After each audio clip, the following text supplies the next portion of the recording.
গেছে।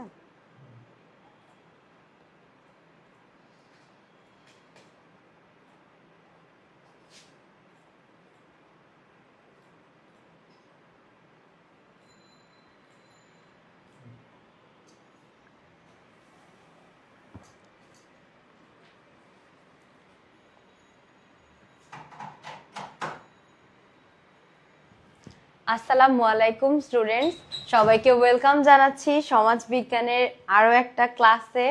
সবাই দ্রুত করে জয়েন হয়ে যাও, তোমার ফ্রেন্ডদেরকে মেনশন দাও, সবাই ফ্রেন্ডদেরকে মেনশন দাও, দ্রুত জয়েন হও, দ্রুত।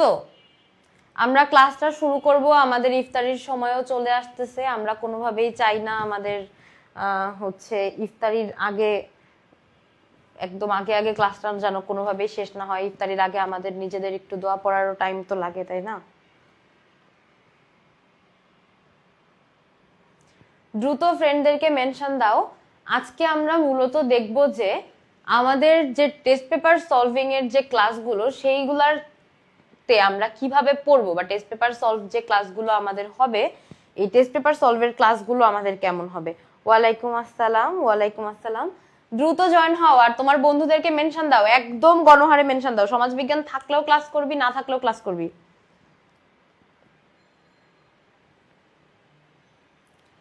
আচ্ছা দেখো, আজকে আমরা সমাজবিজ্ঞান সেকেন্ড পেপারের যে অধ্যায়টা আমাদের প্রত্নতত্ত্বের ভিত্তিতে বাংলাদেশের সমাজ ও সভ্যতা, এই অধ্যায়টা আমরা দেখব। আমরা কিন্তু এই অধ্যায়ের থিওরিক্যাল পার্ট অলরেডি পড়ে ফেলেছি। যাদের এই যে সামনে পরীক্ষা, এই অধ্যায়ের থিওরিটিক্যাল পার্ট কিন্তু অলরেডি আমরা পড়ে ফেলেছি। এই অধ্যায়ে কিন্তু আলাদা করে থিওরিটিক্যাল জায়গা দেখার কোনো আমাদের নাই, কিন্তু তারপরেও একটা অধ্যায়ের সিকিউ বা এমসিকিউ দেখার জন্য কি ডিরেক্ট ওখানে ঢোকা উচিত? আগে আমাদের একটা প্রিভিউ দরকার না? এক্স্যাক্টলি, আমাদের একটা প্রিভিউ দরকার। আমরা শুরুতে হচ্ছে একটা প্রিভিউ নিব। আমরা ফার্স্টে দেখব যে এই অধ্যায়ের যে থিওরিটিক্যাল আলাপগুলা কি কি, একটু সংক্ষেপেই দেখব। আমি এখানে সংক্ষেপে অ্যাড করি নাই, আমি ডিটেইলি অ্যাড করেছি। তোমাদের সাথে কথা বলার সময় আমি আসলে সংক্ষেপে বলতে পারিও না, আর তোমাদের জন্য ক্লাস রেডি করার সময় আমি সংক্ষেপে হচ্ছে রেডি করতে পারিও না। মনে হয় যে কি জানি বাদ পড়ে যাবে, এবং আমার মনে মানে কখনোই মনে হয় না যে আসলে কোনো কিছু বাদ দেওয়া উচিত। কোনো কিছু বাদ দিয়ে আমি পড়াতেই পারি না।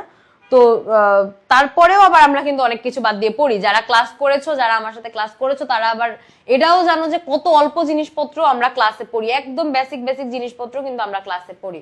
তো আর দেরি না করে চলো আমরা ক্লাসটা শুরু করি। আমরা হচ্ছে প্রথমে আজকে যেটা দেখবো সেটা হচ্ছে আমাদের প্রত্নতত্ত্বের ধারণা আর হচ্ছে সংজ্ঞা। প্রত্নতত্ত্ব জিনিসটা কি, অর্থাৎ আমাদের হচ্ছে আদিম যুগ সম্পর্কে জানার জন্য, বা তখনকার জীবন ব্যবস্থা সম্পর্কে জানার জন্য, তখনকার যে পুরাতন জীবন ব্যবস্থা, সেই প্রাচীন ধ্বংসাবশেষ সম্পর্কে যে পাঠ, সেটাই হলো প্রত্নতত্ত্ব বা প্রত্নতাত্ত্বিক যে ব্যাপার বা প্রত্নতাত্ত্বিক যে পড়াশোনা ধারণা সেটা। আচ্ছা, এরপরে দেখো গ্রিক শব্দ যে আর্কিয়াস অর্থাৎ পুরাতন এবং লজিয়া এই যে যার অর্থ বিজ্ঞান, এটার থেকে উৎপত্তি হচ্ছে আর্কিওলজি, যার অর্থ হচ্ছে প্রত্নতত্ত্ব। অধ্যাপক ইয়ান হোডার, তারপরে ইবি টেইলর, তারপরে তোমার ল্যারি জে জিমারম্যান, ওনারা হচ্ছে প্রত্নতত্ত্বের যে তোমার সংজ্ঞাগুলো এগুলো প্রদান করেছেন। এখানে তোমার ইবি টেইলরের সংজ্ঞাটা গুরুত্বপূর্ণ। প্রত্নতত্ত্ব হচ্ছে অতীতের ধ্বংসাবশেষ সম্পর্কিত পাঠ বা গবেষণা। এই যে সংজ্ঞাটা, এই সংজ্ঞাটা কিন্তু তোমার প্রত্নতত্ত্ব রিলেটেড, এই সংজ্ঞাটা গুরুত্বপূর্ণ, এবং এটা কিন্তু তোমার এমসিকিউতে ভালো পরিমাণে আসে। শুধু এইচএসসি তে না, তোমার অ্যাডমিশনের যে মৌলিক জিজ্ঞাসা সেখানেও কিন্তু এই অধ্যায়টা থেকে তোমার প্রশ্ন আসে। এই অধ্যায়টা থেকে ভালো পরিমাণে প্রশ্ন আসে, এবং এই অধ্যায়টা কিন্তু বেশ তোমার ইনফরমেটিভ। তোমরা যারা জানো তোমাদের কয়দিন পরে পরীক্ষা, এটা তোমাদের আলাদা করে বলতে লাগবে না।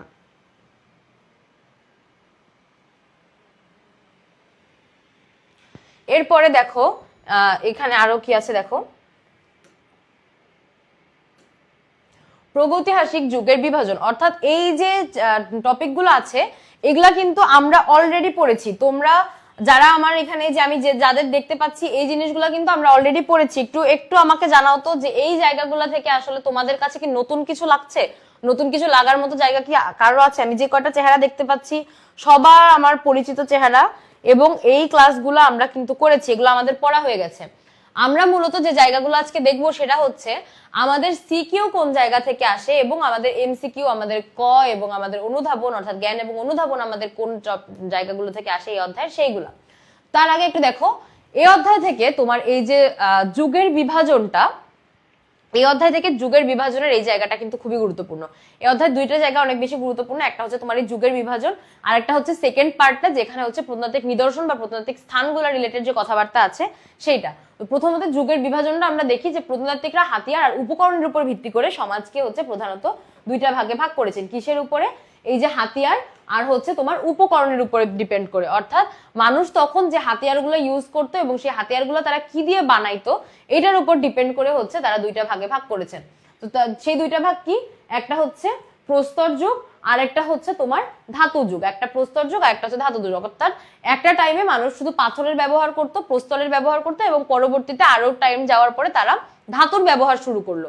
প্রস্তর যুগের মধ্যে তিনটা টাইম, প্রাচীন প্রস্তর, মধ্য প্রস্তর আর হচ্ছে নব্য প্রস্তর যুগ। নব্য প্রস্তর যুগ হচ্ছে তোমার সভ্যতা বিকাশের সব থেকে হাইলাইটেড যে যুগটা, সেই যুগে আগুন আবিষ্কার হয়েছে, মানুষ অর্থনীতি সচেতন হয়েছে, মানুষ বাজার সম্পর্কে আইডিয়া পেয়েছে, হচ্ছে এই নব্য প্রস্তর যুগে। ধাতু যুগে কি আছে? তাম্র যুগ, ব্রোঞ্জ যুগ, লৌহ যুগ। অর্থাৎ তামা ইউজের যে টাইমটা মানুষের, সেই টাইমটা যখন আসলে মানুষ তামার ধাতু চিনলো এবং তামা ইউজ করা শুরু করলো। কিন্তু তামা তো আসলে অত একটা শক্ত ধাতু না, মোটামুটি নরম এবং গলে যায় টাইপের ধাতু। সো তামার পরবর্তীতে তারা কোথায় শিফট হলো? ব্রোঞ্জে, যেটা তামার তুলনায় বেশি পরিমাণে হচ্ছে স্ট্রং, এবং পরবর্তীতে সব থেকে স্ট্রং যে জায়গাটা লোহা ধাতুতে তারা ঝুঁকলো। এবং তখন সভ্যতার বিকাশের একদম হাইয়েস্ট স্তরে মানুষ হচ্ছে মানে হাইয়েস্ট স্তরে মানুষ তখন হচ্ছে তোমার ইয়া করছিল, কি বলে মানে হাইয়েস্ট, কি বলছো? আচ্ছা আচ্ছা আচ্ছা, এটা নিয়ে আমরা কথা বলছি, হ্যাঁ বুঝতে পেরেছি, একটা মিনিট। তো হাইয়েস্ট স্তরে যখন মানুষ তাদের সভ্যতা বিকাশের হাইয়েস্ট চূড়ায় যখন অবরোহণ করছিল, এই টাইমটাই হচ্ছে ছিল তোমার লৌহ যুগ। এই টাইমটাই হচ্ছে ছিল লৌহ যুগ। আচ্ছা, তোমরা জিজ্ঞেস করছো প্রগৈতিহাসিক জিনিসটা কি? প্রগৈতিহাসিক, প্রত্নতাত্ত্বিক, অতীত নিদর্শন, এই জিনিসগুলা একই জিনিস। প্রগৈতিহাসিক, প্রত্নতাত্ত্বিক এই জিনিসগুলো একই জিনিস। এইচএসসি স্টুডেন্ট হিসেবে এখনো যদি এই জিনিসগুলা সম্পর্কে আমাদের হচ্ছে কনফিউশন থাকে বা কোশ্চেন থাকে, জিনিসটা কিন্তু দুঃখজনক। আচ্ছা, এরপরে কি আছে দেখো, এই যে তোমার যে যুগগুলার ভাগ, এবার এই যুগগুলার হচ্ছে একটু ডিভাইড আছে। এই জায়গাগুলা থেকে কিন্তু তোমার অনুধাবনমূলক প্রশ্নটা মোটামুটি আসে। প্রাচীন প্রস্তর যুগের ধারণা বলো বা তোমার হচ্ছে নব্য প্রস্তর যুগের ম্যাক্সিমাম অনুধাবনমূলক প্রশ্নটা আসে হচ্ছে ওই যে তোমার নব্য প্রস্তর যুগ থেকে। নব্য প্রস্তর যুগের আইডিয়া বা নব্য প্রস্তর যুগের ব্যবস্থা কিরকম ছিল, নব্য প্রস্তর যুগ বলতে কি বুঝো, এই টাইপের অনুধাবনমূলক প্রশ্ন কিন্তু বেশ পরিমাণে আসে। তো প্রাচীন প্রস্তর যুগের কেমন দেখো, সময়কালটা ছিল কতদিন? 5 লক্ষ বছর পূর্বে 10,000 বছর পূর্ব পর্যন্ত। অর্থাৎ 5 লক্ষ বছর পূর্ব থেকে 10,000 বছর পূর্ব পর্যন্ত যে টাইমটা, সেটা হচ্ছে প্রাচীন প্রস্তর যুগের। এই টাইমে মানুষ হচ্ছে হাতিয়ার ব্যবহার করতো, যেগুলো হচ্ছে অমসৃণ আর ভোতা পাথরের ছিল। মানুষ ছিল যাযাবর, অর্থাৎ তারা যে একদম ইয়া হয়ে বসবাস শুরু করে নাই, ফার্নিশ হয়ে বসবাস শুরু করে নাই। এরপরে তাদের এই যুগের আবিষ্কারটা ছিল হচ্ছে, এই যুগে মানুষের সবচেয়ে বড় সাফল্য ছিল আগুনের আবিষ্কার। তারপরে মানুষ গুহায় বাস করত এবং তখন তারা আসলে গাছের নিচে থাকতো। অর্থাৎ এই জিনিসগুলোতে সার্বিকভাবে তুমি কি বুঝতেছো? যে এই টাইমে মানুষ হচ্ছে যাযাবর ছিল। তারা যে আলাদাভাবে নিজেদেরকে জড়ো করে বা একত্রিত হয়ে যে একদম ফার্নিশড ভাবে একদম হচ্ছে তোমার স্থায়ীভাবে বসবাস করা যায়, কিংবা নিজেদের মতো করে যে আলাদাভাবে বসবাস শুরু করা যায়, তখন তাদের মেন্টালিটিতে এই জিনিসগুলো গ্রো করে নাই। তখন মানুষজন ছিল গুহাচারী। পরবর্তীতে যখন তাদের এই যে তোমার হাতিয়ারের জিনিসটাও যখন ডেভেলপড হয়, তাদের জীবনযাত্রার মানও তখন আস্তে আস্তে ডেভেলপ হওয়া শুরু করে। অর্থাৎ তারা যখন এই প্রাচীন প্রস্তর যুগ দিয়ে পরবর্তীতে যখন তারা নব্য প্রস্তর যুগে জাম্প করে, তখন কিন্তু ওই গ্যাপটাতে তাদের ভিতরে কিন্তু এই যে সভ্যতার যে বিকাশটা অনেক বেশি পরিমাণ হয়ে যায়। নব্য প্রস্তর যুগে তারা স্থায়ীভাবে বসবাস শুরু করে, তারা অর্থনৈতিক সচেতন হয়, তারা ব্যবসা বাণিজ্যে সচেতন হয়, মানুষ আগুন আবিষ্কার শিখে, অর্থাৎ অনেক অনেক হিউজ জিনিসপত্র চলে আসে। এই যে তোমার সমাজবিজ্ঞানী বা প্রত্নতত্ত্ববিদ গর্ডন চাইল্ড, উনি নব্য প্রস্তর যুগে নব্য প্রত্নতাত্ত্বিক বিপ্লব বলেছেন। এই জিনিসটা কিন্তু মাথায় রাখতে হবে। এই যে তোমার অধ্যাপক গর্ডন চাইল্ড, উনি হচ্ছে এই যুগে নব্য প্রস্তরের যে নব্য প্রত্নতাত্ত্বিক বিপ্লব, উনি এই টাইমটাকে বলেছেন নব্য প্রত্নতাত্ত্বিক বিপ্লব।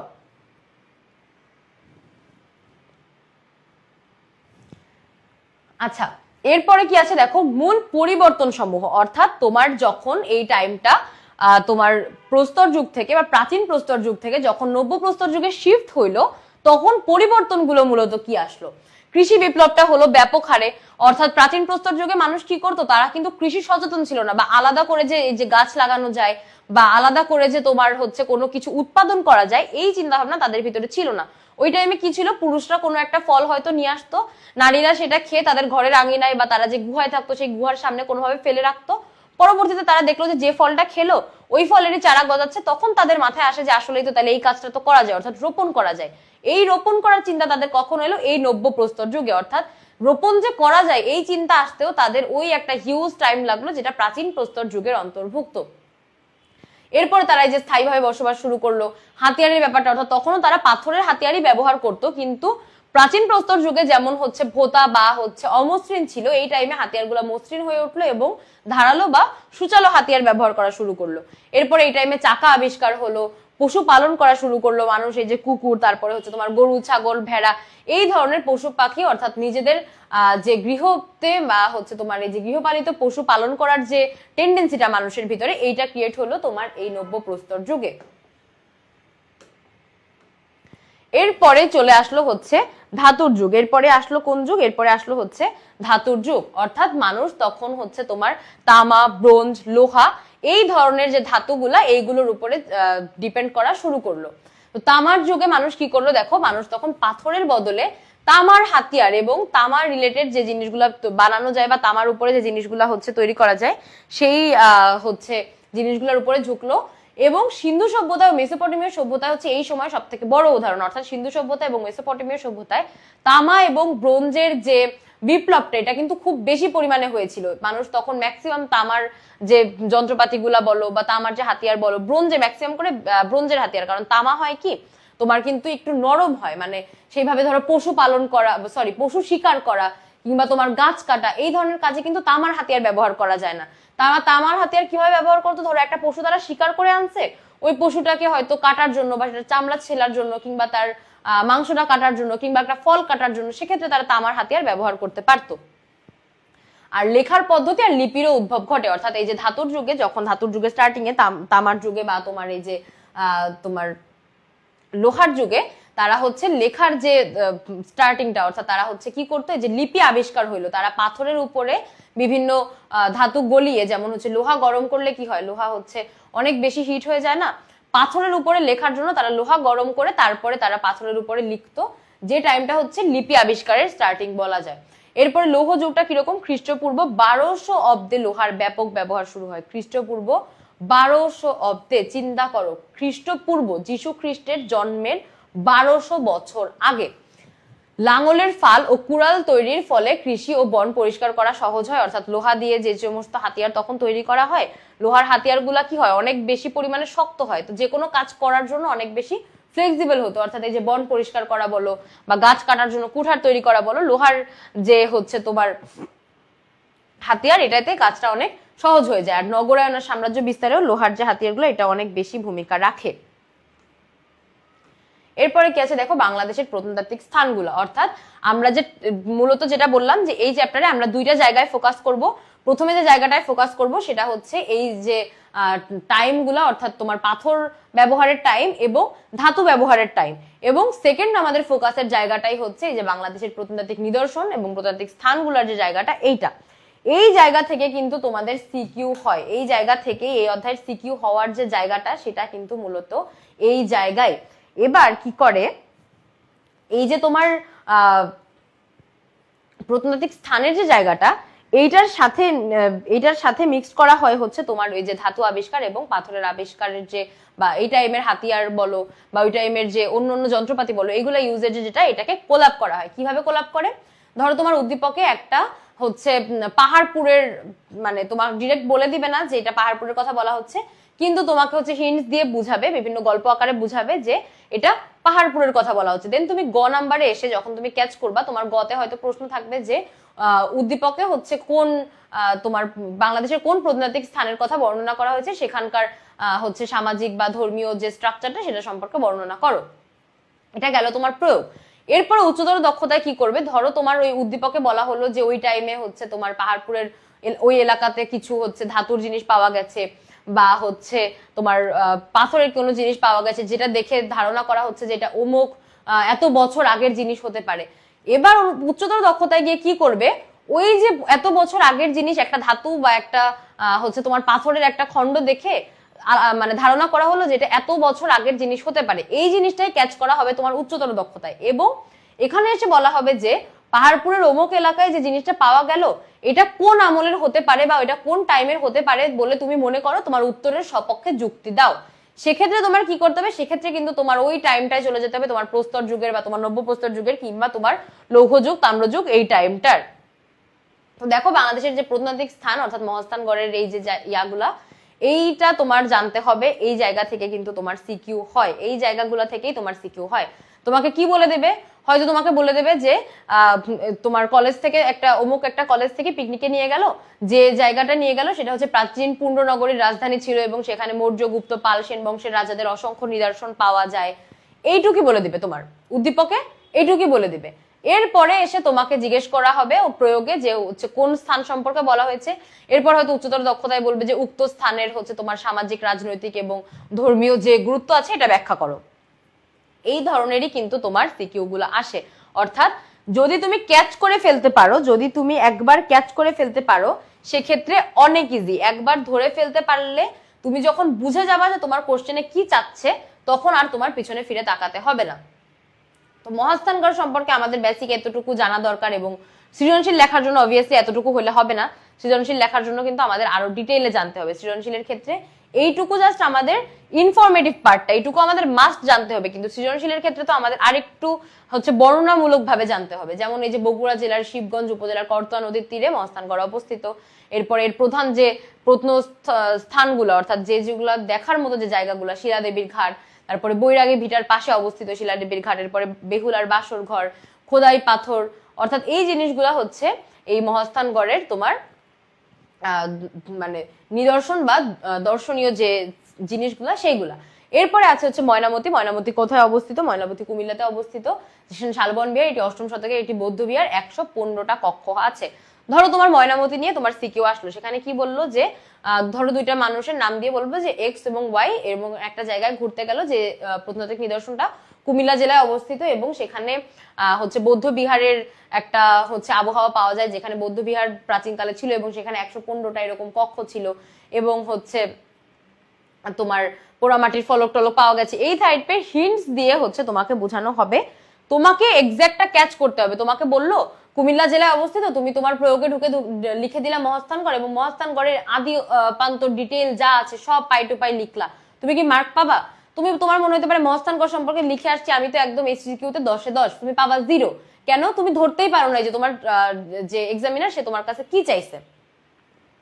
এরপরে পাহাড়পুর কোথায় অবস্থিত? নওগাঁ জেলায় সোমপুর বিহার মহাবিহার নামে পরিচিত, রাজা দ্বিতীয় ধর্মপাল এটা হচ্ছে নির্মাণ করেন। এরপরে হচ্ছে দক্ষিণ এশিয়ার এটা হচ্ছে বৃহত্তম বৌদ্ধ বিহার। অর্থাৎ এই টাইপের যে তোমার ইনফরমেশন গুলা, এই ইনফরমেশন গুলাই কিন্তু তোমার এই চ্যাপ্টারের সিকিউর জন্য এবং এমসিকিউর জন্য এই চ্যাপ্টার গুলা থেকে বেশি পরিমাণে ইম্পর্টেন্ট। এরপরে তোমার সাম্প্রতিক আবিষ্কার কোনটা, এইটা কিন্তু তোমার মানে যতগুলা নিদর্শন আছে তার মধ্যে এইটা এবং পাহাড়পুর অর্থাৎ ওয়ারি বটেশ্বর এবং পাহাড়পুর এই দুইটা জায়গা থেকে সিকিউ আসার পসিবিলিটি অনেক বেশি। এই দুইটা জায়গা থেকে অনেক বেশি আসে। কোন দুইটা? ওয়ারি বটেশ্বর এবং পাহাড়পুর। ওয়ারি বটেশ্বরের কথা যখন বলা হবে সেক্ষেত্রে কিন্তু একটা জিনিস মেনশন করতে পারে যে সাম্প্রতিক আবিষ্কৃত এবং পাশাপাশি 2500 বছর পুরানো, 2500 বছর পুরানো এবং সাম্প্রতিক আবিষ্কৃত যে জায়গা সেটা হচ্ছে এই যে ওয়ারি বটেশ্বর। এটার বিশেষত্বগুলো ওই যে 2500 বছরের প্রাচীন এক নগর সভ্যতা।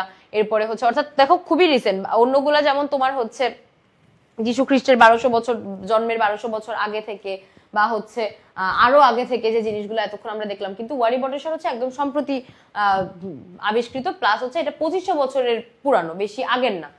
এই জন্য এই ওয়ারি বটেশ্বরের এই ইনফরমেশনটা কিন্তু গুরুত্বপূর্ণ। এটা কিন্তু তোমার অন্যগুলা টাইম ল্যাপসটা মনে রাখো বা না রাখো, এইটা যে 2500 বছরের পুরানো, 2500 বছর পুরানো, এটা কিন্তু মনে রাখতে হবে। আর একটা ইম্পর্টেন্ট জায়গা হচ্ছে এই যে সিন্ধু সভ্যতা। এই সিন্ধু সভ্যতার জায়গাটা কি? 2500 থেকে 1500 অব্দ, খ্রিস্টপূর্ব 2500 থেকে 1500 অব্দ। অর্থাৎ এই জায়গাটার তোমার বিশেষত্ব কি আছে? এটা একটা পরিকল্পিত নগরী, অর্থাৎ হরপ্পা ও মহেঞ্জোদারো ছিল পৃথিবীর একদম প্রথম পরিকল্পিত নগরী।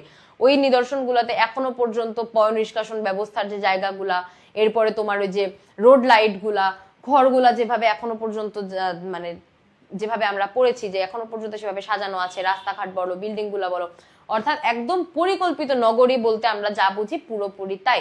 এই যে পয় নিষ্কাশন ব্যবস্থা, ঢাকার নর্দমা রাস্তার পাশে ডাস্টবিনের ব্যবহার ছিল, এরপরে ব্যবসা বাণিজ্য সুমেরীয় আর হচ্ছে মেসোপটেমিয়ার সভ্যতার সাথে বাণিজ্য ছিল, এবং কি হয়েছিল মূলত সিন্ধু নদীর তীরে গড়ে উঠেছিল। আমরা জানি যে প্রাচীন আমলে যে সভ্যতাগুলো গড়ে ওঠা ম্যাক্সিমাম হচ্ছে কোনো নদীর তীরে গড়ে ওঠা, অর্থাৎ নদী পথে যাতায়াত সহজ, এবং সেখানে হচ্ছে মাটি উর্বর, কৃষি কাজের জন্য বলো বা যে উৎপাদনের জন্য বলো এটা খুবই হেল্পফুল, এবং মানুষের আসা যাওয়ার জন্য বাণিজ্য যে ব্যবস্থা, বাণিজ্য যে পরিবেশ এটা সৃষ্টি হওয়ার জন্য অনেক বেশি হেল্পফুল। দ্যাটস ওয়াই হচ্ছে এই সিন্ধু সভ্যতার এই যে ব্যাপারটা তোমার এটা ইম্পর্টেন্ট। আচ্ছা, এই যে তোমাকে এতক্ষণ ধরে যে জিনিসগুলো আমি বললাম যে এত কিছু হচ্ছে আমাদের পড়তে হবে বা এই জায়গাগুলোতে আমাদের ফোকাস করতে হবে, তোমার কি মনে হয় এই পুরাটা জিনিস আমরা তোমার ঘাড়ের উপরে ঢেলে দিয়ে আমরা ঠান্ডা থাকবো?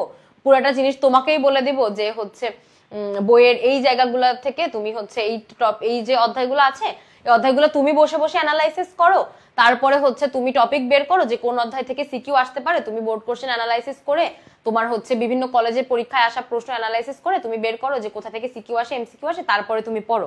আদেও কি তোমার হাতে এত সময় আছে? তোমার হাতে এত সময় নাই, যে কারণেই তোমাদের জন্য আয়োজন হচ্ছে ফাইনাল রিভিশন এবং টেস্ট পেপার সলিউশন যে ক্লাসের, অর্থাৎ এই ব্যাচে তুমি হচ্ছে দেখো বাংলা, ইংরেজি, তোমার আইসিটি এইগুলা সহ তোমার মানবিকের প্রত্যেকটা গ্রুপ সাবজেক্টের এগুলার 40টা লাইভ ক্লাস পাচ্ছ, এবং বাকি গ্রুপ সাবজেক্ট গুলার 12টা করে লাইভ ক্লাস। পাশাপাশি অর্থনীতির জন্য তো আমাদের সবসময় একটু বেশি লাগে, অর্থনীতির জন্য বেশি আছে, অর্থাৎ অর্থনীতিতে পেয়ে যাচ্ছ 16টা লাইভ ক্লাস। তো এই ক্লাসগুলোতে মূলত তোমাকে কিভাবে পড়ানো হবে, এই ক্লাসগুলোর স্ট্রাকচারই থাকবে মূলত এক একটা ক্লাসে তুমি ফার্স্টে রিভিশন যে জায়গাটা একটা অধ্যায় পড়ার জন্য তোমার যে রিভিশন পার্টটা, শুরুতে তুমি ওই থিওরিটা তুমি মনে করবা, রিকল করবা, পাশাপাশি তুমি ওই অধ্যায় থেকে কোন জায়গাগুলো আসতে পারে সেটার একটা প্রপার সাজেশন পেয়ে যাবা। যেরকম স্ট্রাকচার তুমি আজকের ক্লাসে দেখতে পাচ্ছ, অর্থাৎ আজকে কিন্তু একটা প্রপার সাজেশনের মধ্যে দিয়ে আমরা যাচ্ছি, আমি এক একটা টপিক তোমাকে পড়াচ্ছি আর বলতেছি যে এই জায়গাগুলো থেকে এক্সাক্ট এই জায়গাগুলো থেকে সিকিউ আসে, এবং পরবর্তীতে তুমি এমসিকিউ সলভ করবা এবং সিকিউ সলভ করবা। এই যে জিনিসগুলা পুরোপুরি সাজায় গুছায় পেয়ে যাবা একদম কোন রকম হ্যাসেল ছাড়া, মাত্র কত টাকার বিনিময়? মাত্র হচ্ছে তোমার একদম অল্প কিছু তোমার বিনিময় মূল্যের মানে একদম অল্প কিছু দেখো বিনিময় মূল্য। তো এইটুকু হচ্ছে যে সুযোগটা, এটা আসলে কিন্তু তোমার কোনোভাবে মিস করা উচিত হবে না। আর এডুকেশন তোমাদের জন্য এই যে কোর্সটা অ্যারেঞ্জ করেছে এটা কিন্তু বাংলাদেশে এডুকেশনের প্রথম, অর্থাৎ এর আগে পরে কোথাও কিন্তু টেস্ট পেপার সলভ করার যে হচ্ছে তোমার ব্যাপারটা বা টেস্ট পেপার সলভ করার যে প্রয়াসটা, এটা কিন্তু এখনো পর্যন্ত বাংলাদেশে কোনো প্ল্যাটফর্মে সেভাবে গ্রহণ করে নাই। অর্থাৎ জিনিসটা তুমি বুঝতে পারছো যে জিনিসটা কিন্তু কত পরিমাণে স্টুডেন্টদের উপরে হেক্টিক। তোমার মনে হতে পারে যে আমি একটা টেস্ট পেপার ধরবো, ধরে আমি বসে বসে পড়বো, শেষ হয়ে যাবে, কিন্তু জিনিসটা আসলে এত সহজ না। এবং যারা মোটামুটি পড়াশোনা করছো, যাদের হচ্ছে তোমার আইডিয়া আছে পড়াশোনা সম্পর্কে, যারা মোটামুটি আইডিয়া রাখছো, পড়াশোনা শুরু করেছো, তারা মোটামুটি জানো যে টেস্ট পেপার নিজের থেকে শুরু করে পড়ে সলভ করে ফেলবো, এমসিকিউ সিকিউ নিজে পড়ে শেষ করে ফেলবো, জিনিসটা এত সহজ না। জিনিসটা যে অ্যানালাইসিসটা করা লাগে, যে পরিমাণ গবেষণা করে বের করা লাগে যে অ্যাকচুয়ালি আমি কতটুকু পড়তে পারবো, কতটুকু বাদ দিতে পারবো, ওই ব্যাপারটাই ইম্পর্টেন্ট। এন্ড ওই জায়গাটাই তোমাদের রিল্যাক্সেশন দিতে, তোমাদের ফ্লেক্সিবিলিটি দিতেই আমরা আসছি। হ্যাঁ, 30 ডেজ প্ল্যান তো স্টার্ট হবে। এটা সম্পর্কে ডিটেইল জানতে তোমার যে কোনো ধরনের কোশ্চেন তুমি ওয়েবসাইটে করো, ভিজিট করো, অথবা তুমি পেজে নক করো, তোমার যাবতীয় কোশ্চেন, কোর্স সম্পর্কে যাবতীয় কোশ্চেনের অ্যান্সার তুমি পেয়ে যাবে।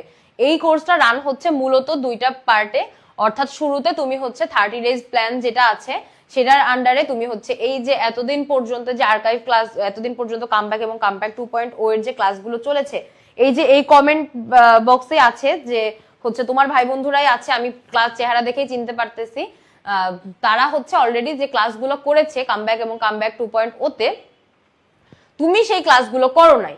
এখন তোমার গতি কি হবে? এখন তোমার এখানে নিয়ে টেনশন করারও কিছু নাই, অর্থাৎ তুমি ওই ক্লাসগুলো আর্কাইভ হিসেবে পেয়ে যাচ্ছ, এবং শুরুতে প্রথম 30 দিন তুমি ওই ক্লাসগুলো আর্কাইভ হিসেবে পেয়ে যাচ্ছ। পরবর্তীতে অর্থাৎ সেকেন্ড হাফে তোমার হচ্ছে এই ক্লাসগুলো আর্কাইভ হিসেবে শেষ হয়ে যাওয়ার পরে, তোমার বেসিক ক্লিয়ার এবং তোমার থিওরি ক্লিয়ার হয়ে যাওয়ার পরে, তারপরে আমরা শুরু করে দিব হচ্ছে আমাদের টেস্ট পেপার নিয়ে নাড়াচাড়া এবং আমাদের পুরো ঝালাই করে পড়াশোনা করার যে জায়গাটা, সেই জায়গাটা।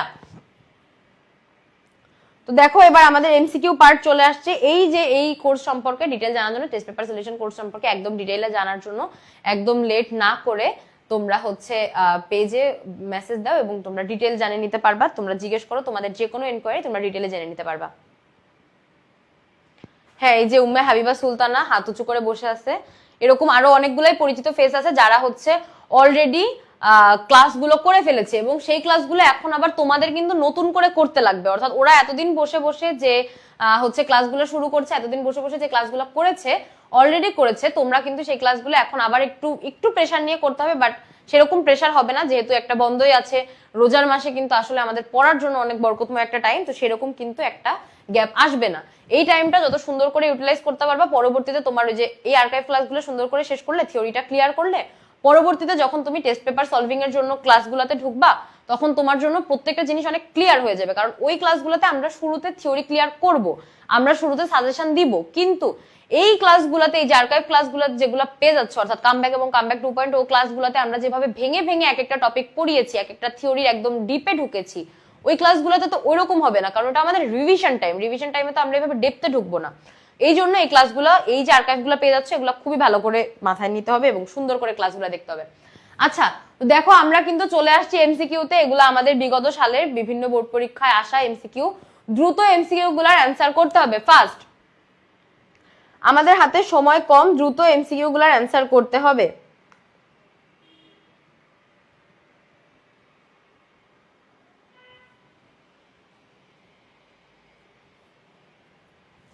প্রথমটা দেখো, প্রত্নতত্ত্ব হলো সমাজ ও সংস্কৃতির অধ্যয়ন, সমাজ ও সভ্যতার অধ্যয়ন, উন্নয়ন সংস্কৃতির অধ্যয়ন, নাকি প্রাগৈতিহাসিক সংস্কৃতির অধ্যয়ন?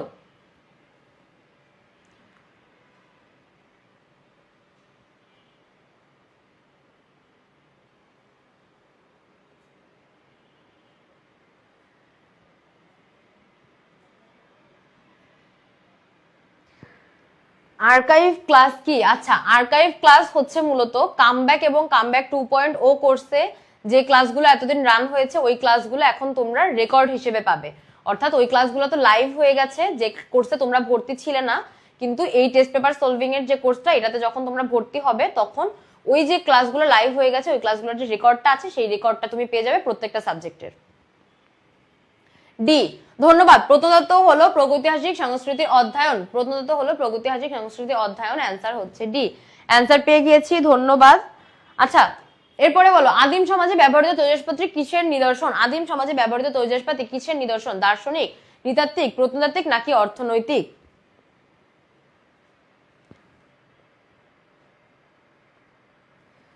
আদিম সমাজে ব্যবহৃত তৈজসপত্রে কিসের নিদর্শন? দার্শনিক, নৃতাত্ত্বিক, প্রত্নতাত্ত্বিক, অর্থনৈতিক। একদম ইজি একটা কোশ্চেন না, এটাতে মানে সুপার ইজি, ক্লাস 2 বাচ্চাও পারবে। আচ্ছা, অ্যান্সার পেয়ে গেছি, থ্যাংক ইউ। প্রত্নতাত্ত্বিক নিদর্শন, আদিম সমাজে ব্যবহৃত তৈজসপত্রী প্রত্নতাত্ত্বিক নিদর্শন। ওকে, এরপরে দেখো কি আছে। অতীতের ধ্বংসাবশেষ সম্পর্কিত পাঠ বা গবেষণাকে কি বলে? নৃতত্ত্ব, প্রত্নতত্ত্ব, সমাজতত্ত্ব, ভাষাতত্ত্ব?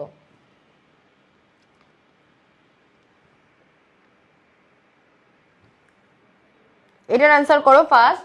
অতীতের ধ্বংসাবশেষ সম্পর্কিত পাঠ বা গবেষণাকে কি বলে?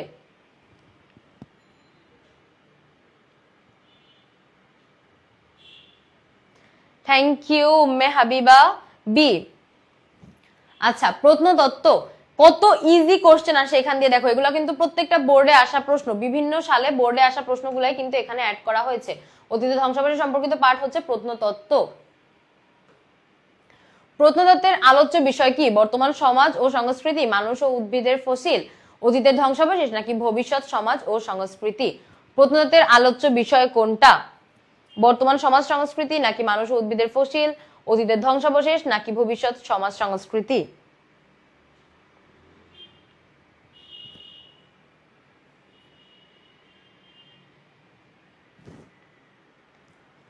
থ্যাংক ইউ, অ্যান্সার সি, ধন্যবাদ। অতীতের ধ্বংসাবশেষ, থ্যাংক ইউ। সি অ্যান্সার যারা দিচ্ছ ধন্যবাদ, অনেক ধন্যবাদ, অনেক ধন্যবাদ। যাক, তোমরা যে বুঝতে পারছো বা তোমাদের যে জিনিসগুলো যে পড়েছো, এই জন্য আমার ভালো লাগছে, থ্যাংক ইউ। বাংলাদেশের প্রাচীনতম প্রত্নতাত্ত্বিক নিদর্শন কোথায় পাওয়া গেছে? এই জিনিসটা দেখো, বাংলাদেশের প্রাচীনতম, রাজশাহী, বগুড়া, নরসিংদী, কুমিল্লা। এই টাইপের এই কোশ্চেনগুলাই একটু কিন্তু ট্রিকি কোশ্চেন, তোমাকে আটকে দেওয়ার জন্য বোর্ড কোশ্চেন যে টাইপের কোশ্চেনগুলো করা হয় তোমাকে আটকায় দেওয়ার জন্য। অর্থাৎ এই জায়গাটায় তোমার কি মনে রাখতে হবে বলো তো, যে কয়টা প্রত্নতাত্ত্বিক স্থান সম্পর্কে তুমি পড়ছো, তোমার মহাস্থানগড়, ময়নামতি, পাহাড়পুর, ওয়ারি বটেশ্বর, এই সব কয়টার টাইম ল্যাপসটা মনে রাখতে হবে। বইয়ে যে কয়টা আছে এই টাইম ল্যাপসটা মনে রেখে তার মধ্যে সব থেকে প্রাচীনতম কোনটা এটা কিন্তু গুলিয়ে ফেলা যাবে না। সব থেকে প্রাচীনতম নিদর্শন পাওয়া গেছে হচ্ছে তোমার নরসিংদীতে। নরসিংদীর কোথায়? নরসিংদীর ওয়ারি বটেশ্বরে। এই জিনিসগুলা কিন্তু হারিয়ে ফেললে হবে না। আচ্ছা, এরপরে দেখো, সভ্যতা কোথায় গড়ে ওঠে? একটি গোত্রের নির্দিষ্ট অঞ্চলে, সংগঠনে, নাকি একটি পরিবারে? সভ্যতা গড়ে ওঠে অবভিয়াসলি একটি নির্দিষ্ট অঞ্চলে। সভ্যতা গড়ে ওঠে একটা নির্দিষ্ট অঞ্চলে। এটা দেখো, সিন্ধু সভ্যতা আবিষ্কৃত হয় কত সালে? সিন্ধু সভ্যতা, এটা এটা এটা অনেক গুরুত্বপূর্ণ, এটা অ্যান্সার করো ফার্স্ট। সিন্ধু সভ্যতা আবিষ্কৃত হয় কত সালে? 1918, 1920, 1921, 1922?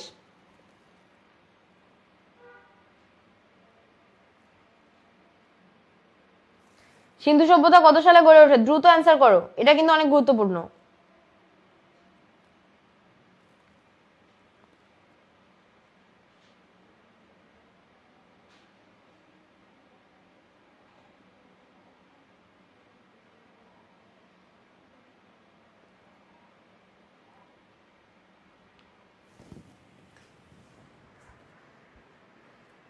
আচ্ছা, এটারও অ্যান্সার পেয়ে গিয়েছি, থ্যাংক ইউ। সিন্ধু সভ্যতা আবিষ্কৃত হয়, অ্যান্সার পেয়ে গিয়েছি 1921 সালে। ধন্যবাদ যারা অ্যান্সার গ দিচ্ছ, থ্যাংক ইউ, থ্যাংক ইউ।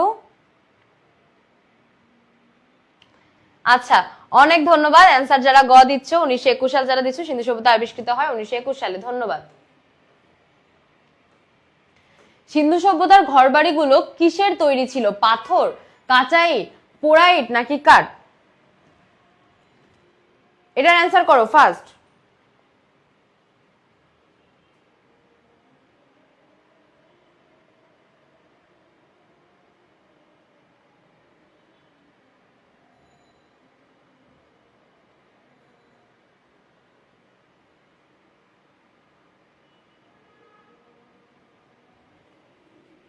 সিন্ধু সভ্যতার ঘরবাড়িগুলো কিসের তৈরি? পাথর, কাঁচা ইট, পোড়া ইট, নাকি কাঠ?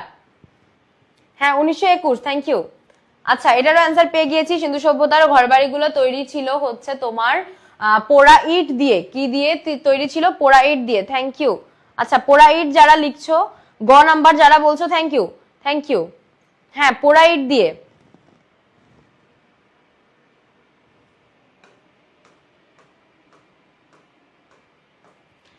ওয়ারি বটেশ্বরে আবিষ্কৃত মুদ্রাগুলো কিসের তৈরি ছিল?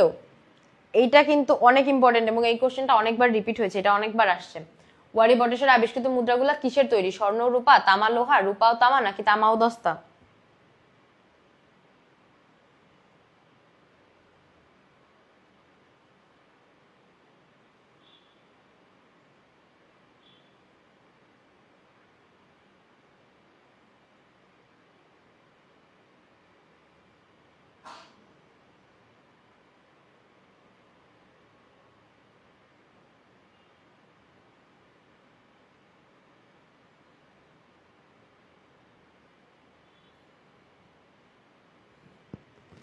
ওয়ারি বটেশ্বরে আবিষ্কৃত মুদ্রাগুলো কিসের তৈরি ছিল? স্বর্ণ, রূপা, তামা ও লোহা, রূপা ও তামা, নাকি তামা ও দস্তা? আচ্ছা, থ্যাংক ইউ, থ্যাংক ইউ। এটারও অ্যান্সার পেয়ে গিয়েছি, রূপা ও তামা। এই এটার তামা ও লোহা কারা বলছো? কনফিউজ হওয়া যাবে না ভাই, কনফিউজ হওয়া যাবে না। তামা ও লোহা না, এটা রূপা ও তামা। অ্যান্সার গ, অ্যান্সার গ। রূপা ও তামা, রূপা ও তামা। এটা এটা কনফিউজ হওয়া যাবে না। তামা ও লোহা খ যারা বলছো, খ না, এটা খ না, এটা খ না। রূপা ও তামার, ওয়ারি বটেশ্বরে আবিষ্কৃত মুদ্রা ছিল রূপা ও তামার। মহাস্থানগড় কোন নদীর তীরে অবস্থিত? পদ্মা, যমুনা, মেঘনা, করতোয়া? মহাস্থানগড় কোন নদীর তীরে অবস্থিত এটা বলো। মহাস্থানগড় কোন নদীর তীরে অবস্থিত? রূপা ও তামা, হ্যাঁ এটা রূপা ও তামা।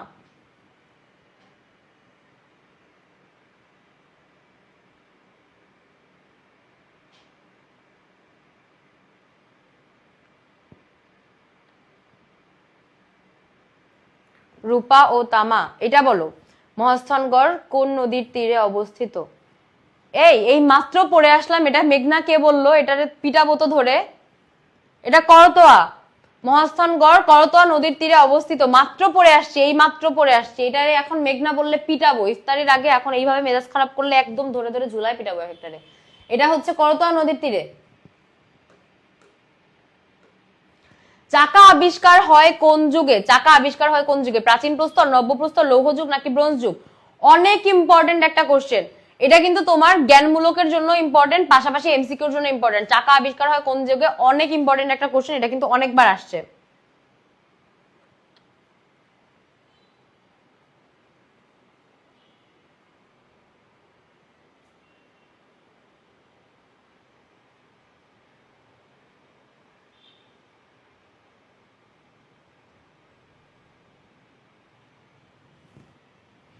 চাকা আবিষ্কার হয় কোন যুগে?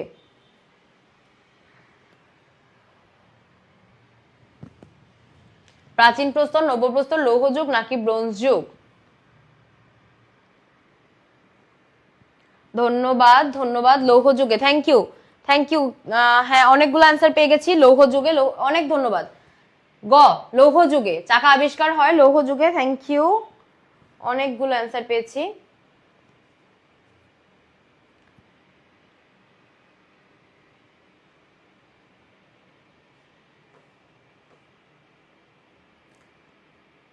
লোহার ব্যবহার শুরু হয় কোন যুগে? প্রাচীন প্রস্তর। দেখো কত হচ্ছে তোমার, এটা মনে হয় কোন এটা এটা সম্ভবত কুমিল্লা বোর্ডে আসা একটা প্রশ্ন, কুমিল্লা বোর্ডে আসা একটা প্রশ্ন, এবং বেশ একটু পুরানো। মানে এই প্রশ্নটা আমি অ্যাড করেছি শুধুমাত্র তোমাদের দেখানোর জন্য যে বোর্ড কোশ্চেনগুলো মাঝে মাঝে কত হচ্ছে মিম টাইপের হয়। লোহার ব্যবহার শুরু হয় কোন যুগে? প্রাচীন প্রস্তর, মধ্যপ্রস্তর, লৌহ যুগ নাকি নব্য প্রস্তর যুগ? মানে এটা যদি মাত্র কথা বলা শিখছে একটা বাচ্চা, সেই বাচ্চাটা ধরলেও তো পারবে যে লোহার আবিষ্কার হয় কোন যুগে, লৌহ যুগ, ব্রোঞ্জ যুগ। মানে এটাই দেখানোর জন্য এটা অ্যাড করেছি যে বোর্ড কোশ্চেন গুলো মাঝে মাঝে কত পরিমাণে মিম টাইপের হয়। আচ্ছা, তো দেখো এমসিকিউ মোটামুটি হচ্ছে এই চ্যাপ্টার থেকে এইগুলাই হচ্ছে আমাদের দেখার ছিল। অর্থাৎ এই যে জায়গা থেকে তুমি যদি বিগত বছরের বোর্ড কোশ্চেন গুলো অ্যানালাইসিস করো, সেক্ষেত্রে তুমি এই টাইপের বোর্ড কোশ্চেন গুলাই কিন্তু পাবে, এই টাইপের এমসিকিউ গুলাই তুমি পাবে, এবং এই টাইপের এমসিকিউ গুলাই কিন্তু ঘুরে ফিরে আসে। এই যে কোন যুগে কোন জিনিস আবিষ্কার হয়েছে, কোন যুগে কোন জিনিস প্রচলিত ছিল, কোন যুগের হাতিয়ার কোনটা ছিল, তারপরে হচ্ছে এই কোন মানে কোন হচ্ছে প্রত্নতাত্ত্বিক স্থানের কথা বলো যে এটা কোন নদীর তীরে অবস্থিত, তারপরে তোমার হচ্ছে কোনো একটা নিদর্শনের কথা মেনশন করে দিতে পারে, মানে কোনো একটা বস্তুর কথা মেনশন করে বলতে পারে যে এটা প্রত্নতাত্ত্বিক নিদর্শনের কোন জায়গায় এটার অবস্থান। এই টাইপের এমসিকিউ গুলাই কিন্তু হচ্ছে আসে। যেমন দেখো কৃষিকাজের সূচনা হয় কোন যুগে? প্রাচীন প্রস্তর, নব্য প্রস্তর, ব্রোঞ্জ যুগ, লৌহ যুগ। এটা এটা বলতে পারবা কৃষিকাজের সূচনা হয় কোন যুগে? কৃষিকাজের সূচনা হয় কোন যুগে?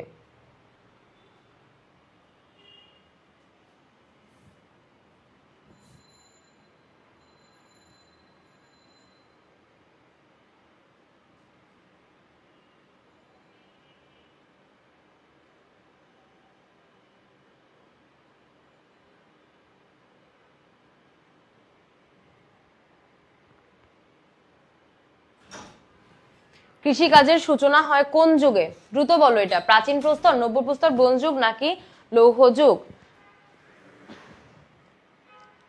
আচ্ছা, এটাতে সি কারা বলছো? ব্রোঞ্জ যুগে কিভাবে? কৃষিকাজের সূচনা কিভাবে ব্রোঞ্জ যুগে? তোমাদের সব কয়টা কি মারে টানতেছে বলো তো? ইফতারির আগে এই টাইমে মারে টানতেছে সবগুলারে। কৃষিকাজের সূচনা হয় নব্য প্রস্তর যুগে, কৃষিকাজের সূচনা হয় নব্য প্রস্তর যুগে। এই ছিল হচ্ছে মোটামুটি এই অধ্যায় থেকে এমসিকিউ গুলো আসার জায়গা এরকমই। এবার দেখো কিছু জ্ঞানমূলক প্রশ্ন যেগুলো বোর্ড কোশ্চেন হিসেবে অনেকবার আসে এবং রিপিটেডলি আসে। আমি তোমাদের একটু আগে যে ব্যাপারটা বলছিলাম যে সমাজবিজ্ঞানে কিন্তু ভালো পরিমাণে কোশ্চেন রিপিট হয়, এবং জ্ঞানমূলক এবং অনুধাবনমূলক গুলা ভালো পরিমাণে রিপিট হয়, কয়েকবার আসে। তুমি তোমার ইসে দেখতে পারবা যে বেশ পরিমাণে আসে, অর্থাৎ একটা কোশ্চেনের পাশে তোমার হচ্ছে কয়েকটা সাল লেখা বা কয়েকটা বোর্ডের নাম লেখা।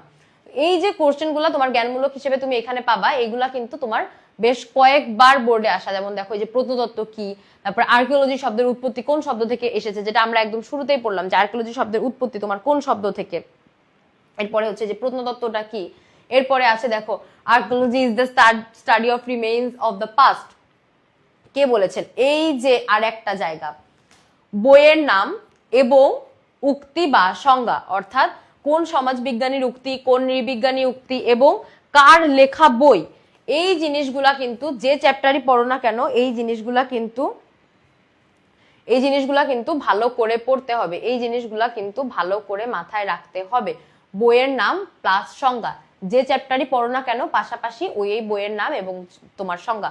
আমি তোমাদের ওই যে তোমাদের টেস্ট পেপারের জন্য রিভিশন ক্লাসে আমি যখন তোমাদের ক্লাসগুলো এইভাবে সাজাবো, তখন ওই সাজানোর ভিতরে আমি ওখানে তোমাদের ওই চ্যাপ্টারের জন্য গুরুত্বপূর্ণ যেসব ব্যক্তিবর্গ আছে, তাদের বইয়ের নাম আছে, তাদের স্পেশালের যে সংজ্ঞাগুলো আছে, ওগুলো আমি একটা আলাদা সেকশন করে আমি অ্যাড করে দিব। ওইগুলোর জন্য আলাদা করে তোমার টেনশন করতে হবে না।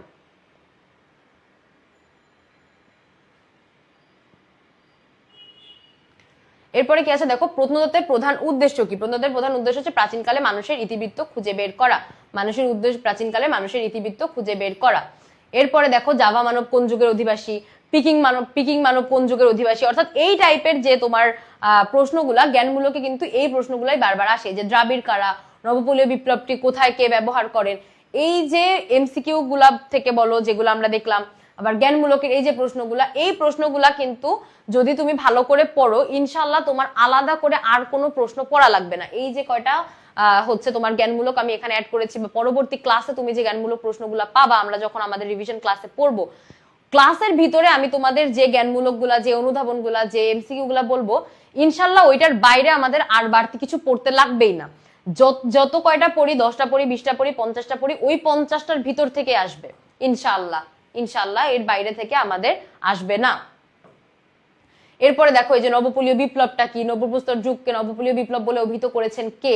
Gordon Childe. অর্থাৎ এই যে তোমার এমসিকিউ গুলা বলো কিংবা এই যে তোমার অনুধাবনমূলক, ম্যাক্সিমাম হিসেবে অনুধাবনমূলক বলো, অনুধাবনে কিন্তু তোমার হচ্ছে এই যে প্রত্নতাত্ত্বিক যে স্থানগুলা তার থেকে যুগগুলার উপরে বেশি নির্ভর করা হয়। অর্থাৎ তুমি যখন তোমার জ্ঞানমূলক এবং অনুধাবনগুলার জায়গা দেখবা, তুমি খেয়াল করবা যে ম্যাক্সিমাম জায়গায় কিন্তু তোমার এই যে যুগগুলো, অর্থাৎ ওই যে পাথরের যুগ, তারপর তোমার ধাতুর যুগ, এগুলোর উপর ডিপেন্ড করে কিন্তু বেশি কোশ্চেন হচ্ছে। এই হচ্ছে তোমার মোটামুটি জ্ঞানমূলক এইগুলো। এই যে লোহার প্রথম ব্যবহার শুরু হয় কোথায়, তারপরে লোহার প্রথম ব্যবহার কোথায় শুরু হয়, যে বর্তমান তুরস্ক হিত্তাহিট অঞ্চলে, এরপরে প্রথম শুরু হয় হচ্ছে খ্রিস্টপূর্ব 1500 অব্দে। এই জিনিসগুলাই হচ্ছে তোমার বারবার ঘুরে ফিরে জ্ঞানমূলকে আসে। হরপ্পা সভ্যতা কিসের ব্যবহার অজানা ছিল, তারপরে মৃৎপাত্র কি, মেহেরগড় সভ্যতার আবিষ্কারক কে। তুমি বই খুললে কিন্তু বারবার এই জিনিসগুলা দেখতে পাবা, বই খুললে বারবার এই জিনিসগুলা দেখতে পাবা।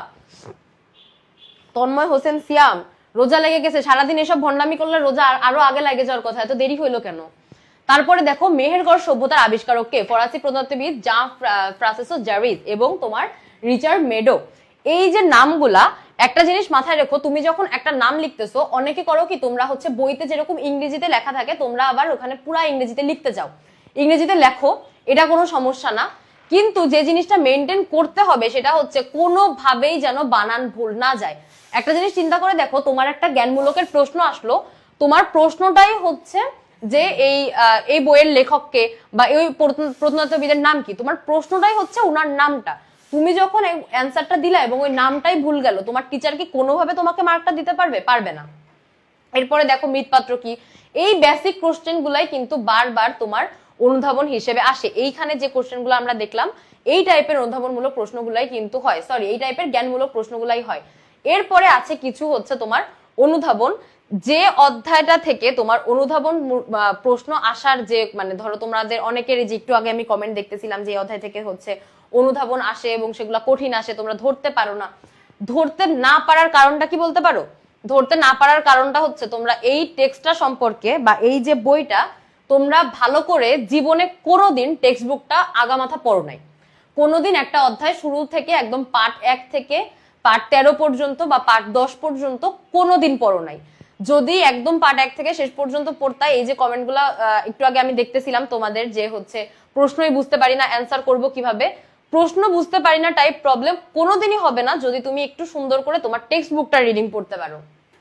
আর অনুধাবনের এই যে জায়গাগুলা আমি তোমাদের একটু আগে পড়ার যখন হচ্ছে আমরা থিওরিটা পড়তেছিলাম বা আমাদের যে বেসিকের স্টার্টিং যখন দেখাচ্ছিলাম, তখন কিন্তু এগুলা নিয়ে আমাদের কথা হয়েছে। সেগুলাই আবার দেখো অনুধাবনমূলক প্রশ্নগুলো এগুলাই আসে এবং বারবার এগুলাই আসে। সভ্যতা বলতে কি বোঝায়, তোমার এই জায়গায় কি করতে হবে, শুরুতে একটা লাইন জ্ঞানের জন্য তোমার রাখতে হবে যে বেসিকলি সভ্যতা বলতে তুমি কি বুঝো।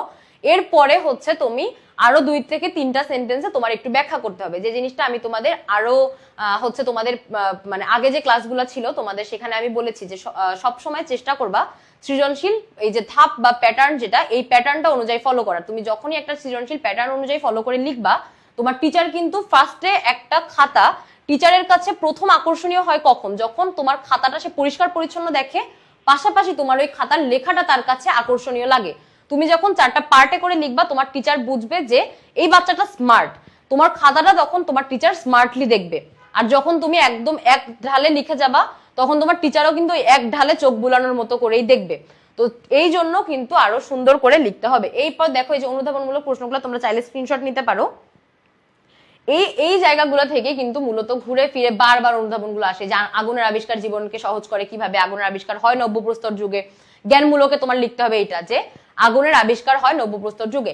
একটা জিনিস বুঝতে হবে, সব সময় যেটা উত্তর লিখতে হবে তুমি কিন্তু সব সময় তোমার প্রশ্ন অবভিয়াস থাকবে না। অর্থাৎ অনেক সময় তোমার প্রশ্নে এমন কথাও চাবে যেটা তোমাকে বলে দিবে না, বাট তোমার বুঝে নিতে হবে এবং সুন্দর করে ওই জিনিসটাই তোমার একদম ফ্রন্ট লাইনে আনতে হবে। একদম ফার্স্ট লাইনে যখন তুমি একটা ইনফরমেটিভ লাইন অ্যাড করবা, তোমার টিচার বুঝবে যে না এ পড়ে আসছে, এর ভিতরে জ্ঞান আছে, এ ইচ্ছা মতো আন্দাজে সৃজনশীলতা ঝাড়ে নাই। এরপরে দেখো এই যে নব্যপ্রস্তর যুগ বলতে কি বুঝো, সিন্ধু সভ্যতা নগর জীবন সম্পর্কে বুঝিয়ে লেখো। এই জিনিসগুলা থেকে কিন্তু হচ্ছে তোমার বারবার তোমার যে হচ্ছে অনুধাবন এইগুলা হয়। তারপরে এই যে আরো কিছু অনুধাবনমূলক প্রশ্ন আছে, অর্থাৎ লৌহ যুগকে কেন আধুনিক যুগের সূচনা বলা হয়, সমাজ ও সভ্যতার বিকাশে লৌহ যুগের অবদান গুরুত্বপূর্ণ কেন, মানুষের অর্থনৈতিক জীবনকে হচ্ছে সহজ করে, মানে মানুষের অর্থনৈতিক জীবনকে সহজ করে তোলে কি। এরপরে হচ্ছে এখানে তোমার হচ্ছে একটা আসছে, তোমার প্রিন্টিং মিস্টেক আসছে, লৌহ যুগ কেন আধুনিক যুগের ভিত্তি স্বরূপ। এই টাইপের অনুধাবনমূলক প্রশ্নগুলা কিন্তু বারবার ঘুরে ফিরে আসে, এই টাইপের অনুধাবনমূলক প্রশ্নগুলাই বারবার আসে।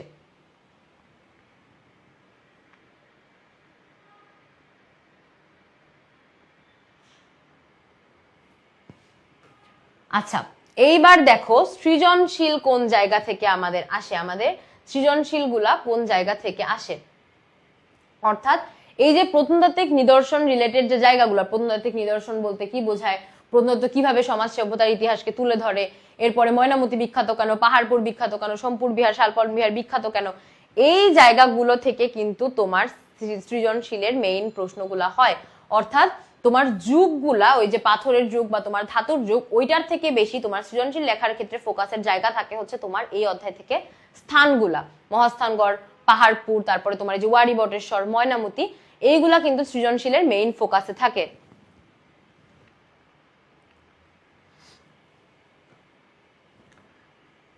রিপ্তি আপু, সিয়াম ভাই, সবার রোজা লেগে গেছে, সবার ক্ষুধা লেগে গেছে। আমি কথা বলে যাচ্ছি, আমারই ক্ষুধা লাগতেছে না, ভালোই। তোমাদের রিপ্তি ম্যাডামের ক্ষুধা লাগছে, তার রোজা ধরছে, তোমাদের সিয়াম ভাইয়ের ক্ষুধা লাগছে। আচ্ছা, এরপরে দেখো হচ্ছে তোমাদের জন্য আবার রোজা ধরে যায় না, খবরদার। বহুত কষ্ট করে কিন্তু এই যে একদম শেষ বেলা অবধি, একদম ইফতারির আর অল্প একটু কিছুক্ষণ আছে, শরীরে আর কোনো এনার্জি বাদ নাই, পুরোপুরি ব্রেনের এনার্জি দিয়ে তোমাদের পড়াচ্ছি। এই টাইমে যদি কারোর রোজা ধরে এবং যদি বলতে আসো যে অমুক দিন ক্লাসটায় রোজায় ধরছিল দেখে আমি ক্লাস ভালো করে বুঝি নাই, এক একটারে মেরে একদম ঝুলায়, কোন জায়গায় ঝুলাই দিব টেরো পাবা না, একদম উপরে ঝুলাই দিব। এই অধ্যায়টা কঠিন না, এই টাইপের মিথ থেকে বের হয়ে আসো। একটা অধ্যায় ইনফরমেটিভ দেখলে, একটা অধ্যায় একটু ইনফরমেশন বেশি থাকলেই কেন সেই অধ্যায়টা কঠিন বলতে হবে। একটা অধ্যায় ইনফরমেশন বেশি মানে ওই অধ্যায়টা তোমার জন্য সহজ ভাই। যত ইনফরমেশন বেশি অ্যাড করা হয়েছে মানে তোমার লেখার জন্য ওই অধ্যায়টা তোমার জন্য সহজ। তুমি একটা ইনফরমেশন মনে থাকবে না, ওইটার চেইন ধরে তোমার অন্য আরেকটা মনে থাকবে। একটা ইনফরমেশন মনে না থাকলে অন্য আরেকটা মনে থাকবে, সেটা দিয়ে তুমি লেখাটা কমপ্লিট করে আসতে পারবা। ইনফরমেটিভ অধ্যায় মানে সেটা কঠিন না, ইনফরমেটিভ অধ্যায় মানে সেটা তোমার জন্য হেল্পফুল। আচ্ছা, এরপরে দেখো সৃজনশীলের জন্য আসলে মানে গগ হওয়ার জন্য, এতক্ষণ আমরা সৃজনশীল ভেঙে ভেঙে দেখলাম, আমরা পুরাটা কিন্তু ভেঙে ভেঙে দেখারই চেষ্টা করছি, যেহেতু যে কোনো একটা টপিক থেকে কিন্তু পুরাটা ধরে সৃজনশীল আসে না। ক একটা জায়গা থেকে আসে, খ একটা জায়গা থেকে আসে, গ ঘ আরেকটা জায়গা থেকে আসে। তো এতক্ষণ আমরা ওগুলা দেখলাম, ক খ দেখলাম, গ ঘয়ের জন্য কোন জায়গাগুলো ফোকাস করা হয় দেখো, এটুকু দেখে আমরা তোমাদের ছেড়ে দেবো। আমি বুঝতে পারতেছি সবার রোজা লাগছে, শুধু আমারটাই লাগতেছে না, ব্যাপার না। আমিও হচ্ছে তোমাদের কথা শুনেও আমার হচ্ছে আসলে খারাপ লাগতেছে যে হচ্ছে তোমাদের সবার কষ্ট হয়ে যাচ্ছে। তোমরা অনেকেই দেখতেছি কমেন্ট করছো যে ক্ষুধা লাগছে, পড়া মাথায় ঢুকতেছে না। এই পড়ায় আরো বরকত বেশি রে পাগল। যত ক্ষুধা লাগা অবস্থায় পড়বা আল্লাহ আরো বেশি সন্তুষ্ট হবে যে না আমার বান্দা এত কষ্ট হচ্ছে তারপরেও পড়তেছে, ওর এই পড়ায় বরকত দিয়ে দিব। এই টাইমে যত পড়তে পারবা তত আরো বরকত বেশি। তোমরা বুঝো না কেন? দেখো গ ঘর জন্য ইম্পর্টেন্ট জায়গা অর্থাৎ মহাস্থানগড়। মহাস্থানগড়ের কোন জায়গাগুলোতে তোমার ফোকাস করতে হবে? এটার অবস্থান, তারপরে তোমার এই যে প্রাচীন নাম অর্থাৎ মহাস্থানগড়ের প্রাচীন নাম কি ছিল? পুণ্ড্রনগর। তারপরে প্রাপ্ত বিভিন্ন নিদর্শনের সামাজিক গুরুত্ব অর্থাৎ মহাস্থানগড়ে বিভিন্ন যে সামাজিক প্রাপ্ত যেসব নিদর্শন পাওয়া গেছে ওই ওই স্থানে, যেমন এই যে তোমার একটু আগে আমরা দেখতেছিলাম যে তোমার হচ্ছে বেহুলার বাসর ঘর, তারপরে হচ্ছে আরো দুই একটা যেগুলা দেখলাম, এগুলা সামাজিক গুরুত্ব রিলেটেড যে কথাগুলো আছে সেগুলা পড়তে হবে। পাহাড়পুর বা সোমপুর বিহার কি, যে নওগাঁ জেলায় অবস্থিত, তারপর এর স্থাপত্যশৈলী আর ইউনেস্কো যে এটাকে একটা বিশ্ব স্বীকৃতি হিসেবে ঐতিহ্য হিসেবে যে স্বীকৃতি দিয়েছে, এটাও তোমার তোমার সিকিউ লেখার ক্ষেত্রে তোমার গ ঘয়ে তোমার ইনক্লুড করতে হবে। ওয়ারি বটেশ্বর কি? এটা যে 2500 বছরের পুরানো একটা উন্নত নগর সভ্যতা এবং এখানকার বাণিজ্যের যে ধরন। ওয়ারি বটেশ্বরের যে জায়গাটা ফোকাস করে সিকিউ আসে সেটা হচ্ছে মূলত এর বাণিজ্যের ধরনটা, ওই টাইমে বাণিজ্য ব্যবস্থা ওয়ারি বটেশ্বরে যেভাবে হচ্ছে রান হয়েছিল সেইটা। ময়নামতির ব্যাপারটা কিরকম? কুমিল্লা শালবন বিহারের বর্ণনা, এরপরে হচ্ছে বিশেষ করে বৌদ্ধ সভ্যতার প্রভাব, এখানকার প্রত্নতত্ত্বের ধরন। আর তুলনামূলক আলোচনার উপরে ডিপেন্ড করে কি, যে উদ্দীপকে হচ্ছে তোমার ধরো প্রত্নতাত্ত্বিক স্থানের বিভিন্ন বর্ণনা থাকবে, যেমন হচ্ছে তোমার মহাস্থানগড়, তারপর ওয়ারি বটেশ্বর, এবং এই দুইটা জায়গার মধ্যে তোমার সাদৃশ্য বা বৈসাদৃশ্য দেখানো হবে। তোমার ডিরেক্টলি কিন্তু বলে দিবে না যে উদ্দীপকে ডিরেক্টলি মহাস্থানগড় কিংবা ওয়ারি বটেশ্বরের জায়গার নাম তোমার হচ্ছে মেনশন করবে না। ধরো বিভিন্ন হচ্ছে তোমার এইভাবে জায়গার যে কোন জায়গায় অবস্থিত এইটা মেনশন করে বলে দিতে পারে যে হচ্ছে দুই বন্ধু দুইটা জায়গায় ঘুরতে গেল, একজন গেল হচ্ছে পাহাড়পুরে আর সরি একজন গেল হচ্ছে তোমার এই যে নওগাঁ জেলায় অবস্থিত একটা নিদর্শন দেখতে যেটা হচ্ছে ইউনেস্কোর স্বীকৃতি ঐতিহ্য স্বীকৃতি প্রাপ্ত, আরেক বন্ধু গেল হচ্ছে বগুড়া জেলায় দেখতে যেটা হচ্ছে করতোয়া নদীর ধারে অবস্থিত। এবার তোমার গ নাম্বারেও হয়তো বলতে পারে যে কোনো একটা জায়গার যে হচ্ছে প্রথম বন্ধু যেখানে গেল সেই জায়গার প্রত্নতত্ত্বের সামাজিক যে গুরুত্বটা সেটা ব্যাখ্যা করো, এবং উচ্চতর দক্ষতা এসে বলতে পারে যে উক্ত যে জায়গা দুইটা এই জায়গা দুইটার সাদৃশ্য বা বৈসাদৃশ্য আলোচনা করো। এই যে ব্যাপারগুলা এই ব্যাপারগুলা মাথায় রেখে কিন্তু হচ্ছে তোমার অ্যান্সার করতে হবে, এবং ইনশাআল্লাহ সিকিউর যদি অ্যান্সারগুলা এই প্রত্যেকটা জিনিস মাথায় রেখে করতে পারো, একটা সিকিউতে সৃজনশীলে 10-এ একদম 10 পাওয়া কিংবা 9.5 9.5 পাওয়া কিন্তু কোনো ব্যাপার না। আর তোমাদের জন্য যে ব্যাপারটা বারবার বলতেছি যে একটা অধ্যায় ইনফরমেটিভ মানে ওই সিকিউটা লিখে তোমার মার্ক উঠানো ইজি। একটা অধ্যায় যখন ইনফরমেটিভ হবে না তখন তুমি ধরো 2 পৃষ্ঠা 2.5 পৃষ্ঠা 3 পৃষ্ঠা পর্যন্ত তুমি একটা সিকিউ টানতেছো, তুমি মার্ক পাচ্ছ কত? 7 7.5। কিন্তু যখন তুমি একটা ইনফরমেটিভ অধ্যায়ের সিকিউ লিখতেছো তুমি হয়তো 2 পৃষ্ঠার মধ্যে ক্লোজ করে দিচ্ছ, এটাতে তুমি 10 পেয়ে যাচ্ছ, কারণ তোমার ওই সাইজটা ম্যাটার করতেছে না। তখন তোমার ওই যে তুমি যে ইনফরমেশন গুলো দিয়েছো ইনফরমেশনে তোমার টিচার ইমপ্রেসড হয়ে যাচ্ছে, তোমার টিচার দেখতেছে যে না এ জানে। আচ্ছা, এই যে সিকিউর যে স্ট্রাকচারটা আশা করি আমরা বুঝাতে পেরেছি, এবং এই জিনিসগুলা কিন্তু আমরা আরো প্রপারলি দেখবো আমাদের পরবর্তীতে আমাদের যে টেস্ট পেপার সলভিং এর যে ক্লাসগুলো হবে, আরো ডিটেইলে আমরা সেখানে পড়তে পারবো একদম পুরা উদাহরণ দিয়ে। তারপরে আমরা দেখতে পারবো যে সিকিউ গুলো অ্যাকচুয়ালি আমাদের কেমন আসে, বা একটা এমসিকিউ আসলে সেটার আরো কতগুলো ধরন আসতে পারে। তো তার আগে তোমাদের একটা জিনিস একটু মাথায় রাখা উচিত যে এত কিছু তো পড়বো, কিন্তু এত কিছু পড়লেই কি আসলে হবে? আমি যে এত কিছু পড়তেছি আমার ভিতরে যে হচ্ছে তোমার একটা ব্যাপার আছে, এই জিনিসটাকে আমার পরীক্ষা দিয়ে আসলে আউটপুটটা নিজেকে যাচাই করাটা উচিত না? এই টাইমে তোমার সব থেকে বেশি যেটা দরকার সেটা হচ্ছে নিজেকে যাচাই করা। এই টাইমে তুমি যত বেশি পরিমাণ না পরীক্ষাগুলা ফেস করবা, যত বেশি পরিমাণে তুমি প্রশ্নপত্রের মুখোমুখি হবা, যত বেশি পরিমাণে তোমার মাথাটাকে তোমার ব্রেনটাকে তুমি নাড়াচাড়া দিবা, তত বেশি তোমার ব্রেনটা আরো ফাস্ট হবে, আরো রান করবে। যত বেশি তুমি হেল্প করবা তোমার ব্রেনটাকে স্ট্রং করতে, তত পরীক্ষার হলে তোমার ব্রেন তোমাকে হেল্প করবে সঠিক অ্যান্সারটা দাগানোর জন্য। এই জন্যই তোমার ব্রেনটাকে স্ট্রং করার জন্যই আমাদের আয়োজন হচ্ছে তোমার জন্য এই এক্সাম ব্যাচের, যেখানে তুমি 248টা পরীক্ষা দিতে পারবা তোমার প্রত্যেকটা সাবজেক্টের উপরে আলাদা আলাদা ভাবে, অর্থাৎ সবগুলা সাবজেক্ট মিলিয়ে 248টা পরীক্ষা, এবং তারপরে থাকছে একটা পূর্ণাঙ্গ এমসিকিউ মডেল টেস্টের সুযোগ। অর্থাৎ এইগুলা শেষ হওয়ার পরে পূর্ণাঙ্গ এমসিকিউ মডেল টেস্টও তুমি পেয়ে যাচ্ছ। কিসের বিনিময়ে জানো? রোজার মাসে শুধুমাত্র দোয়া এবং ভালোবাসার বিনিময়ে। জাস্ট দোয়া এবং ভালোবাসা, তুমি জাস্ট রেজিস্ট্রেশন করবা এবং তুমি যে পরীক্ষাগুলো দিবা ওই পরীক্ষাগুলো দিয়ে তোমার বেসটা স্ট্রং হবে, তোমার বেসিকটা স্ট্রং হবে, তুমি পরীক্ষা একটা ভালো রেজাল্ট আনতে পারবা, তুমি হাসি মুখে এসে আমাদের সামনে দাঁড়াবা, ওইটাই আমাদের রেনুমিরেশন। এই যে এই এক্সাম দেওয়ার জন্য কিন্তু আর দেরি করা মনে হয় ঠিক হবে না, যত দ্রুত সম্ভব রেজিস্ট্রেশন করে কিন্তু এক্সাম ব্যাচটায় ভর্তি হয়ে যায়। দেখো তোমাদের কিন্তু কোনোভাবে টাইম বা টাকা কোনোটাই লস হচ্ছে না। তো আসলে কিসের উপর ডিপেন্ড করে তোমাদের মনে হতে পারে যে আমি এক্সামগুলো দিব না? এক্সামগুলো দেওয়ার জন্য তোমার জন্য কত বেশি ফ্রুটফুল তুমি চিন্তাও করতে পারতেছো না। তুমি এই যে 248টা না, 248টা শেষ করা লাগবে না, তুমি যদি মোটামুটি 100টাও কোনোভাবে শেষ করতে পারো, তারপরে তুমি বুঝে যাবা যে কত বেশি ইম্প্যাক্ট ফেলছে এই এক্সামগুলো তোমার উপরে, এবং বাকি কয়টা তুমি আর নিজে থেকে এমনিতেও ছাড়তে পারবা না। আর এর পরে যারা হচ্ছে কিছু স্টুডেন্ট সবসময় থাকো যারা হচ্ছে একটু অ্যাডভান্স, মানে হচ্ছে এইচএসসির সিলেবাস শেষ, এখন ভাবতেছো গায়ে হাওয়া লাগায় ঘুরে বেড়াবা, এইচএসসির সিলেবাস তো আমি শেষ করেই ফেলেছি, খরগোশের মতো আগে আগে দৌড়ায় লাইনে যেয়ে তারপরে একটু ঘুমায় থাকার চিন্তা ভাবনা যারা করতেছো, এখন কিন্তু ঘুমায় থাকার সময় না। যারা এই যে অ্যাডভান্স স্টুডেন্ট, তোমাদের এই অ্যাডভান্সদের জন্য আমাদের সবসময় একটু বিশেষ আয়োজন থাকে।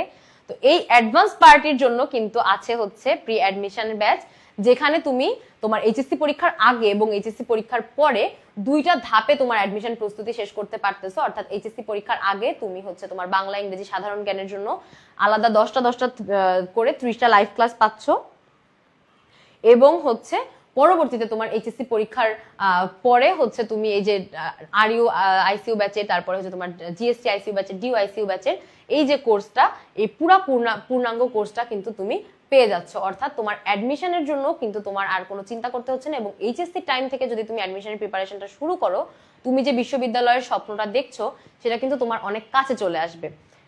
তো আজকের ক্লাসটা আশা করি হচ্ছে আমি বুঝাতে পেরেছি তোমাদের। কি আজকের পুরা যা যা পড়াশোনা হলো আমাদের এই রিলেটেড কোনো কোশ্চেন আছে কিনা আমাকে একটু জানাও, আমরা শেষ করব।